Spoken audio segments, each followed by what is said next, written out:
માન્ય અધ્યક્ષ શ્રી, માન્ય વડાપ્રધાન શ્રીની દીર્ઘદ્રષ્ટિ થકી આજે પ્રવાસન ઝડપથી વિકાસ પામતું ક્ષેત્ર છે.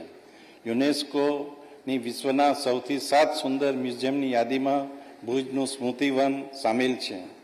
સ્ટેચ્યુ ઓફ યુનિટી, ઐતિહાસિક નગરી વડનગર જેવા અનેક સ્થળોની કાયાપલટથી ગુજરાત દેશ વિદેશના પ્રવાસીઓ માટે પસંદગીનું સ્થળ બન્યું છે.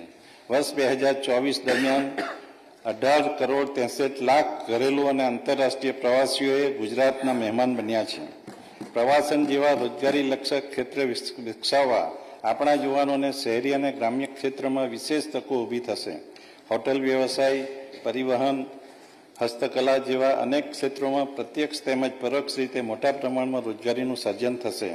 આ ક્ષેત્રના વિકાસ માટે પ્રવાસન વિભાગના બજેટમાં 31% વધારા સાથે વિવિધ વિભાગો હેઠળ ₹6,505 કરોડ સૂચવું છું. જેમાં ઇન્ટિગ્રેટેડ ટુરિઝમ ડેસ્ટિનેશન ડેવલપમેન્ટ હેઠળ મહત્વના પ્રવાસન સ્થળોને સાંકળતા 150 જેટલા રસ્તાઓના વિકાસ અને પ્રવાસીઓ માટે નવીન 280 બસો સંચાલિત કરવામાં આવશે. 51 શક્તિપીઠો પૈકીની આદ્ય શક્તિ મા અંબાના ધામ અંબાજીના વિકાસ માટે ₹180 કરોડની વિશેષ જોગવાઈ સૂચવું છું.